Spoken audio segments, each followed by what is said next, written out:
And I think to myself, what a wonderful world.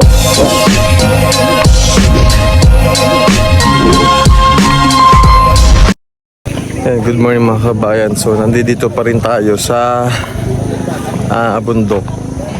Uy, natawag po si Jeffrey. Sagutin natin. Hello Jeff, good morning. Hello. Kamusta ka? Okay naman po. Nakatulog ka ng maayos? Opo. O ano ang balita sa iyo, Jam? Okay naman po. Okay naman? Kasi malamig eh. Malamig o bawal mong ano yun eh? Bawal mong ano yung temperature kasi may sinusunod sila na temperature dyan. Pag nilalamig ka, pwede ka siguro mag-request sa nurse. Sinong kasama mo dyan? Wala po. Wala pa si Gerald? Wala po. Saan po kayo ngayon? Nasa bundok. Saan sa mundo po? Saan ba to? Agusan. Agusan. Nakita ko kapon yung post ni ano eh. Ni Kuya Peter, naligo kayo eh.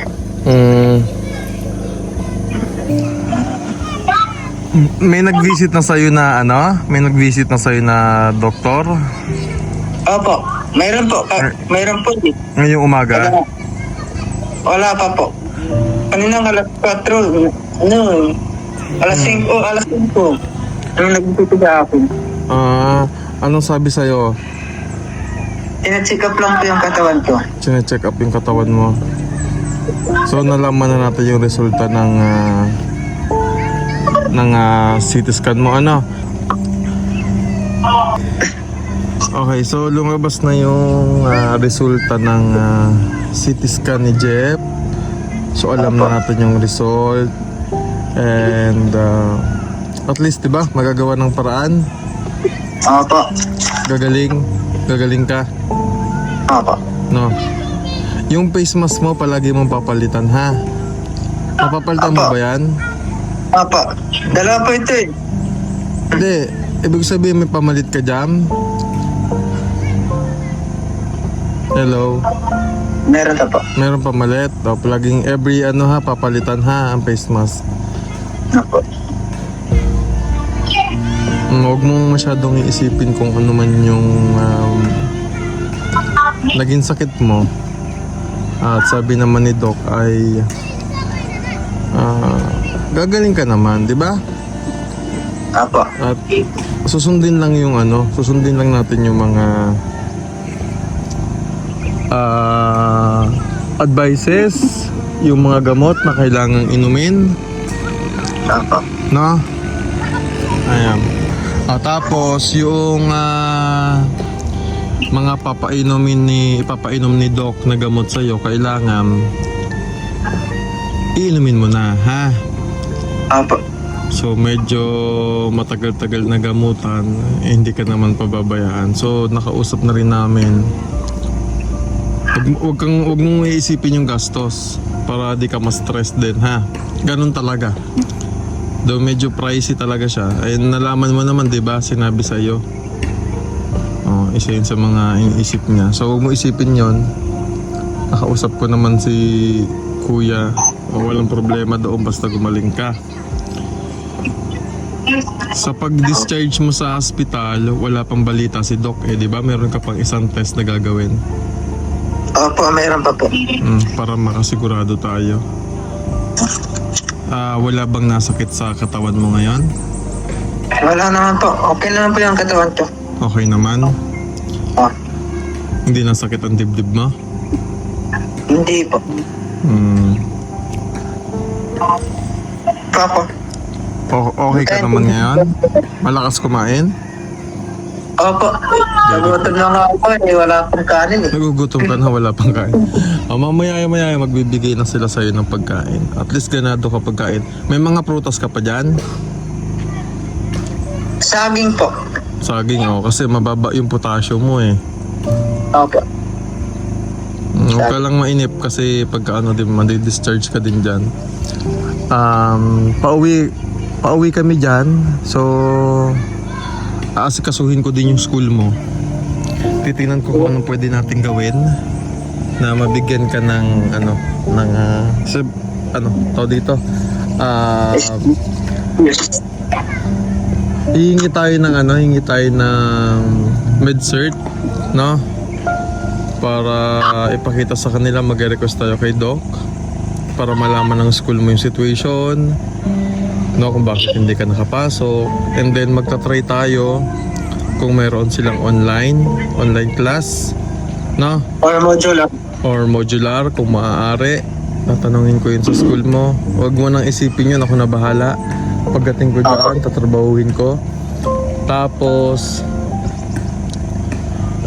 kasi hindi ka pa po pwedeng pumasok eh, as per doctor, no? As per doctor's advice. And alam mo naman yung situation, alam mo naman yung sakit, diba? Kailangan mo munang magpahinga, diba? So kapag gumaling ka na, yung totally healed ka na, edi saka tayo bumalik sa face to face, ano? Basta ang inaano ko sa'yo, maging positive ka lang palagi. Huwag ka masyadong panghihinaan ng loob. At message mo si Papa Jimmy mo na mag-uusap kami ng mga 7 PM. Kasi di ba yun lang yung time na pwede siya makausap. Naano rin po yun eh. Sabi niya sa akin po na kaya natawag ako kasi yung kagabi hindi talaga ako makapakali, hindi ako makatulog, hindi ako makapagtrabaho ng maayos. Kasi iniisip niya daw ako kung ano daw yung mangyayari sa akin eh. Ay kakausapin, normal kasi dahil magulang mo. Normal yun sa magulang. Kakausapin ko kakausapin namin ni Kuya, si Papa mo. Para ipaliwanag lahat. Bagay, alam naman na ni Papa mo. Kumbaga ipapaliwanag ulit natin kay Papa mo yung bagong result ng test, kung ano yung magiging gamutan mo. Pero okay ka naman eh. Wala namang problema. Kailangan lang ituloy-tuloy yung gamot. So, gusto ko lamang ding ipaliwanag ng maayos kay Papa mo. Kasi syempre, bilang magulang, natatakot siya. Nag-aalala siya para sa'yo. And normal yun. Diba? Kaya umpisa pa lamang gusto ko nang sabihin kay Papa mo na nasa hospital ka. Kaya lang syempre, bilang respeto nga sa desisyon mo. At may tama ka naman ng wastong tawag dito, ikaw ay nasa wastong gulang na. Nire-respeto natin yun. At syempre, tama din naman yung mo kasi na ayaw mo silang mag-alala. Pero yun nga, karapatan nilang malaman yun. Diba? Opo, kasi magulang ko din po. Oo, magulang mo yun. Pero, hindi tayo po pwede dun sa gusto ni Papa mo na uuwi ka. Hindi po. Hindi ako papayag. Kailangan, kasi kung uuwi ka, paano ang gamutan? Paano ka makakapagtapos ng pag-aaral? Ako po, malaking sayang po. Malaking sayang. Ganun po. No? Masipag kang mag-aral. So, hindi naman panghabang buhay yung hindi naman matagal yung gamutan mo. Mabilis lang naman, di ba? Mabilis lang. Kailangan lang natin tapusin, and pag natapos na yun, then balik tayo sa schooling. Matatapos mo yung pag-aaral mo. Yung nga lang, hindi mo yung matatapos kung uwi ka ng Davao. Di ba? Hindi po ako, malaking sayang po talaga yun, promise po eh. Malaking sayang. Totoo yun, malaking sayang. At least, di ba? Natutuwa naman ako kasi yung mo, tuloy-tuloy, di ba? Yung eagerness mo makapag-aral, makapagtapos, dyan. Hindi ka pinanghihinaan ng loob. At magandang yun sa inyo. At natutuwa nga ako, malakas ka, sabi naman ng nurse, di ba? Kausap ko yung kagabi. So, okay naman. Okay naman po. Sundin lang lahat ng advices, ha? Sa kapag pinapainom na ng gamot, hindi po pwedeng katulad ng na hindi inumin, ha? Palaging iinumin. Para mabilis yung pagaling. Opo. Hindi ka naman namin pababayaan. Diba? Opo, hindi naman po. Kailangan mo din tulungan yung sarili mo. No? Opo. Paano mo tutulungan yung sarili mo? sumunod ka sa mga sinasabi ng doktor, sumunod ka sa sinasabi namin para gumaling ka agad. Opo. Saka huwag ka mahihiyang magsabi kapag may problema, meron kang naramdaman sa katawan. Alam mo, buti na nga lang nandiyan yan si Gerald din, 'di ba? Si Gerald, kasi kung wala diyan si Gerald, may hiya kang magsabi. Yun kasi ang problema. Si Gerald pa ang nagsabi sa amin na may ganyan kang nararamdaman ulit. So buti na lamang at nagsabi din si Gerald. No? Opo. Mamaya naman nandiyan na yun. Si Gerald liligo na siguro. Tapos si Kuya Alan nandiyan ulit mamaya. So ang importante ngayon maganda na yung pakiramdam mo. Ano? Opo. Gagaling ka, huwag kang mag-alala. Magpataba ka. Nakakatulog ka ba ng maayos? Opo. Makatulog po ako. Hanggang kailan ba yung load mo? Para pag mapaloadan ka ulit. Parang Hindi po. 7 days ata yun 15 days. I-check mo ha kung hanggang kailangan yung load mo para mapaloadan ka. Or itanong mo mamaya kay Kuya Alan kung ano yung password ng wifi dyan. Kasi nakakonect si Kuya Alan. Magpa-connect ka ha. Bagay May mga code ko dito eh. Oo, yung may mga... meron nga pala binigay. Pagkano dyan ka kumonek para pagka ma-message mo. Halimbawa, wala sila Kuya Alan pa dyan, nag-aasikaso sa labas. Tapos may mga kailangan ka na. Mag-message ka lang. Ha? Opo. Ganyan lang Tulungan tayo. Ha? Opo. Basta yung yung kay papa mo. I-message mo. Opo. Sabihin ko po yun mamaya. Or message ko ngayon. Tapos mamaya, tatawag ulit ako sa'yo. Kakamustahin kita mga tanghali. Meron lang ang kaming gagawin ngayon. Ha? Nagka-feeding lang dito. Mag-feeding kami sa bibigay kasi ng school supply. Ha? Opo. Pagaling ka agad, tatawag ako sa'yo mamaya. Ha? Sige. Bye-bye. Thank you po. Bye-bye. Bye po. Kabayan, sakto tumawag si Jeffrey. Okay, mag-alala mga kabayan dahil hindi naman natin pinapabayaan. Kahit na tayo nandito pa sa Davao, dito sa Mindanao, meron naman tayong mga tao na pinakausapan, na magbantay sa kanya, na asikasuhin siya ng mabuti. Si Kuya Alan, ito si Kuya Alan, matagal na ito sa amin. Talagang pamilya na rin ang turing namin dito. At kilala na rin si Jeffrey at ganoon din si Gerald. Kaya nagpapasalamat kami kay Kuya Alan dahil hindi siya nagdalawang isip na tulungan si Jeffrey at syempre kami din, ang family namin. Hindi kasi po pwede po mga kabayan na si Mami PB din o si Ate Joanne ang magbantay sa hospital dahil matanda na rin si Mami PB. And si Ate Nida naman, si Teacher Nida, nagkaroon ng sakit din, may sakit siya ngayon. At palagi naman kaming nag-update, tinatawagan natin din si Jeffrey. At sabi ko naman sa kanya yung cellphone ko 24/7 na open, basta nandito kami sa ngayon na may signal, pwede niya akong tawagan katulad ngayon.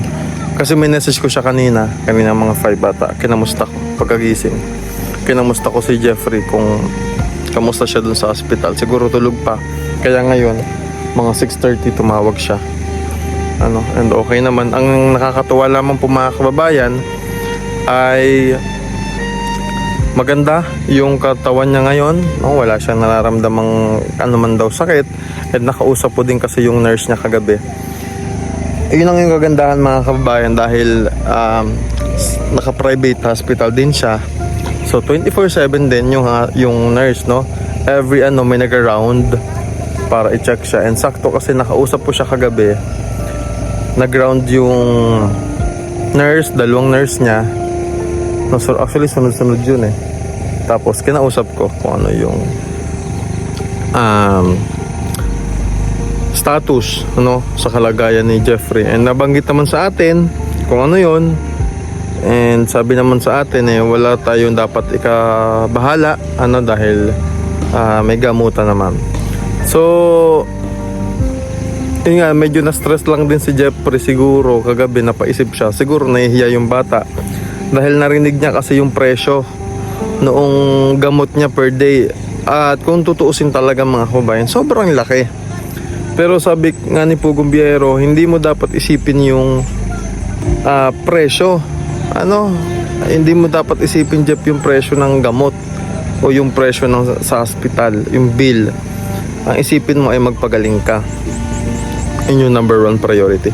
Pero syempre, hindi natin maiiwasan o hindi natin maaano si Jeffrey na huwag mag-isip. Kasi syempre, yung bata ay nahihiya din. Kaya nga sinasabi ko, huwag kang mahihiya.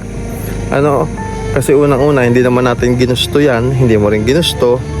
Darating at darating talaga sa punto ng buhay natin na may ganyang bagay. Magkakasakit tayo.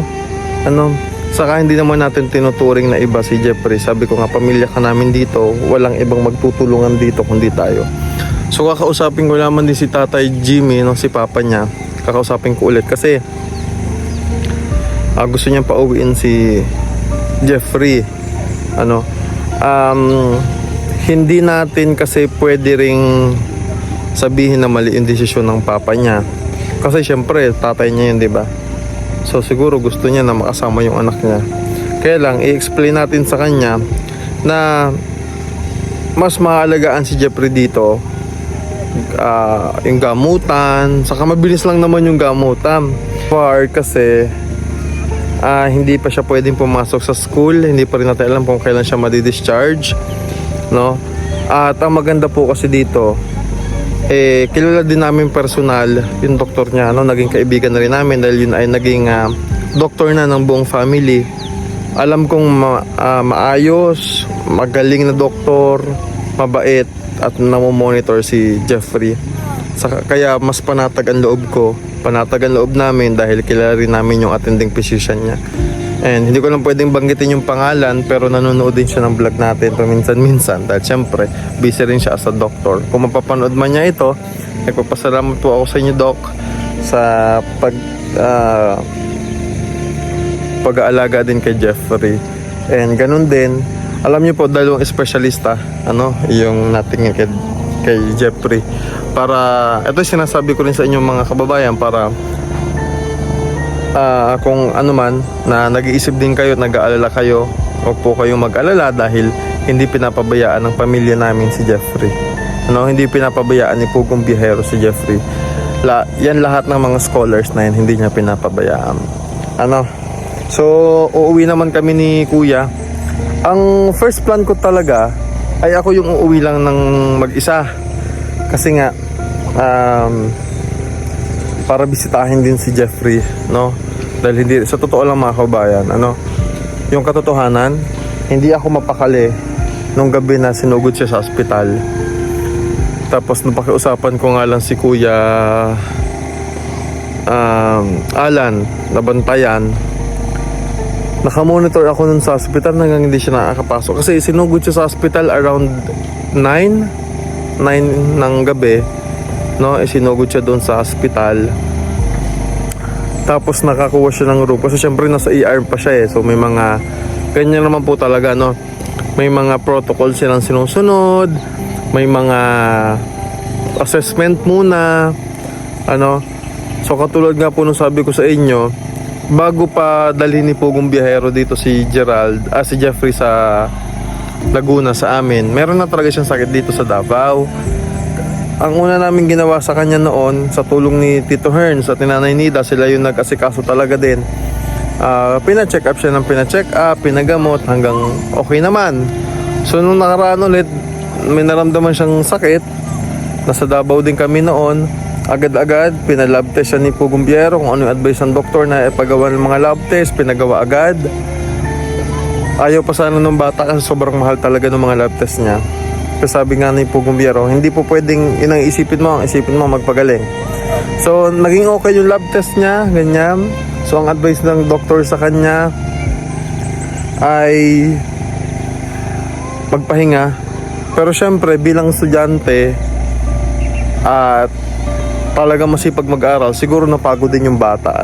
Sabi ko nga huwag mo masyado i-pressure yung sarili mo sa pag-aaral. Hindi mo kailangan ng honor. Ang kailangan mo, kung ano lang yung kaya, makapagtapos ka, yun lang. Hindi mo kailangan pagurin yung sarili mo. Nandito ka para mag-enjoy sa pag-aaral at the same time makapagtapos. Kaya lang yung bata talaga matalino, masipag. So talagang yung term natin, yung kasabihan natin na nagsusunog talaga ng kilay sa pag-aaral, talagang ginagawa ng bata at sobrang tataas ng grade.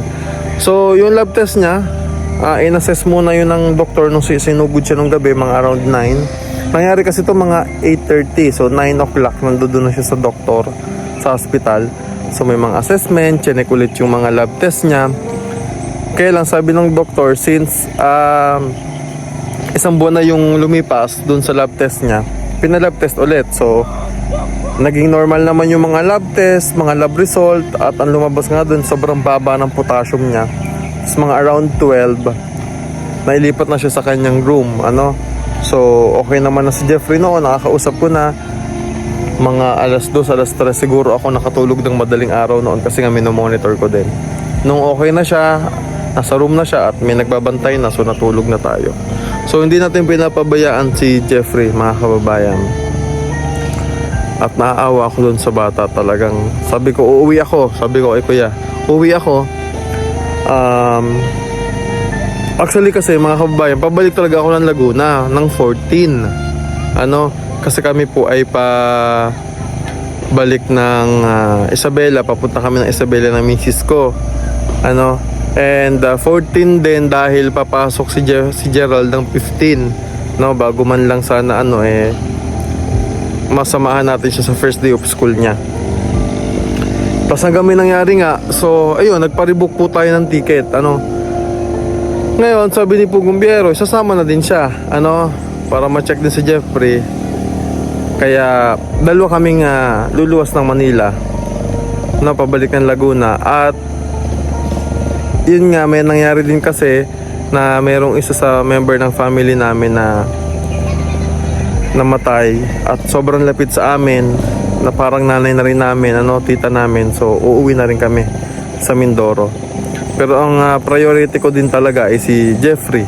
Ayan, so maraming salamat mga kababayan kasi palagi kayong nakasuporta at hinihingi ko yung mga panalangin ninyo para sa patuloy na pagaling ni Jeffrey doon sa karamdaman niya. At huwag po kayo mag-alala dahil bibigyan ko kayo palagi ng update sa kung ano man yung magiging result nung isa pa niyang test at kung ano man yung magiging status pa ng kalagayan ni Jeffrey. And again, maraming salamat mga kabayan and God bless po.